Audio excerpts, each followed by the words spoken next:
Les débats du présent dialogue se déroulent dans un climat de parfaite compréhension quant à la forme. Le fond, chaque parti défend, et je crois que c'est de juste guerre, sa position. Mais retenons qu'à l'entame du dialogue, nous avons essayé, pour éviter les points de friction éventuels, nous avons essayé de donner un certain nombre de principes à observer par les uns et par les autres. Quand vous êtes dans un dialogue, empêchez-vous d'interrompre votre interlocuteur quand il a la parole. Laissez-le aller jusqu'au bout de ses idées. Évitez les piques et les polémiques vaines. Allez à l'essentiel du sujet. Nous avons donc cadré le débat par rapport à son esprit de discipline dans ce domaine-là. Et depuis que le 22 septembre, le dialogue a commencé, franchement, les uns et les autres, quand bien même tiennent leur position, tiennent à faire valoir leur position, mais il n'y a pas de blessure réciproque qui puisse porter, n'est-ce pas, atteinte, si vous voulez, de façon morale, à la dignité d'un interlocuteur. Là, il faut le saluer, très sincèrement. Les points inscrits ou demandés par les uns et les autres étaient véritablement disparates. Mais on a mis comme premier point de nos débats l'adoption d'un ordre de jour consensuel. Et je crois que c'est ce qui nous a permis d'ailleurs d'avancer. Et donc, l'ordre du jour, 4 points. Premièrement, évaluation des points d'accord du 20 août 2015, modalité de leur exécution. Cela sous-entend qu'en évaluant ceux des points qui n'auront pas été traités efficacement, qu'on se dise comment on va le faire désormais. Premier point. Deuxième point, la libération des personnes arrêtées ou condamnées par rapport aux manifestations politiques. Troisièmement, le cadre du dialogue. Le cadre du dialogue. Et cinquième point, quatrième point, excusez-moi, le fichier. Alors, aujourd'hui, on a pu purger, et à la satisfaction consensuelle des deux camps, on a pu purger le problème de la Haute Cour de justice, on a pu purger le problème des personnes arrêtées. Vous comprendrez avec moi qu'il s'agit là de recommandations, parce que la libération des personnes arrêtées, c'est du domaine de la justice. Hein, au regard de l'indépendance, n'est-ce pas, de cette institution, il faille bien se limiter à des recommandations, à des sollicitudes. Consensuellement, cela a été dans la plus belle formulation faite.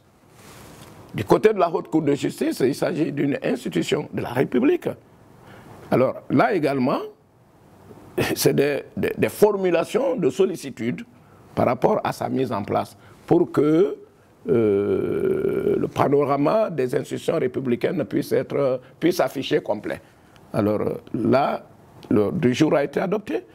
Les points de consensus sont déjà obtenus par rapport à la formulation sous forme de sollicitude de la libération des personnes arrêtées et condamnées, n'est-ce pas? Ça, on s'adresse à la justice par voie de sollicitude.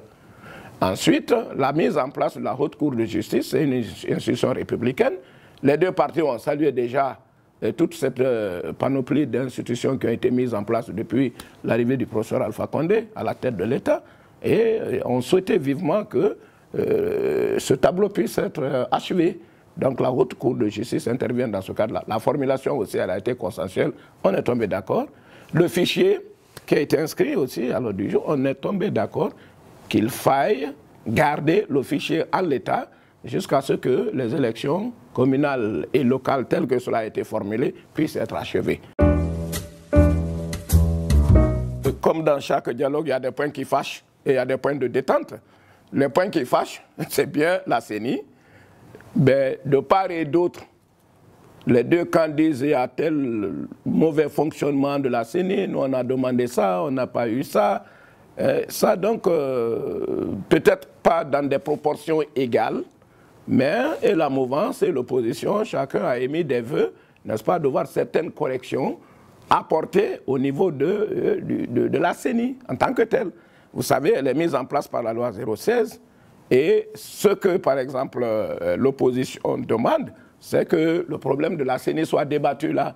De l'autre côté, on dit, envoyons ça à l'Assemblée nationale, il n'y a qu'elle qui puisse être indiquée pour pouvoir décider du sort de la CENI. Ça, c'est donc ce qui concerne la CENI. Pour ce qui est des élections communales et locales, il y a d'abord un premier problème, c'est celui du chronogramme. Vous vous souvenez que la CENI a annoncé la date du 18 décembre pour les tenir. Et de l'autre côté, tenir quoi?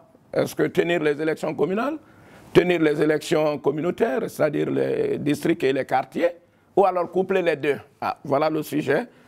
Et vous vous dites rapidement, là, il y a véritablement du grain à moudre. Donc, chacun campe un peu sur sa position.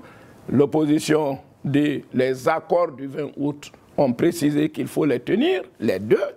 Et de l'autre côté, on soutient que la mise en place, pour le moment, des conseils de quartier et des districts pose problème et rejoint la position de la CENI par rapport à la fixation, pour le moment, des élections communales, quitte à voir après, pour ce qui peut advenir, n'est-ce pas, des quartiers et des districts. On s'attendra à une embellie. Ça, c'est clair, je vous le dis de façon certaine d'ailleurs, parce que ce dialogue, cette fois-ci, a démarré sur des chapeaux de roue de l'apaisement. Le président de la République, chef de l'État, a reçu le chef de file de l'opposition et dans un climat que tous les Guinéens, aussi bien des villes, des hameaux que des villes, ont salué, dans un climat de compréhension mutuelle, ils ont dit à la face du monde, nous allons respecter nos engagements. Et je crois que ce message est très fort. Il est à tout seul le résumé de tous les dialogues de la nation. Et ce climat-là inspire tellement de confiance aux deux parties qu'on se dit oui, pour le moment, les chèvres sont en train de se cogner un peu dans l'enclos, mais l'hyène ne rentrera pas. Et la Guinée sortira vraiment triomphante de ce dialogue.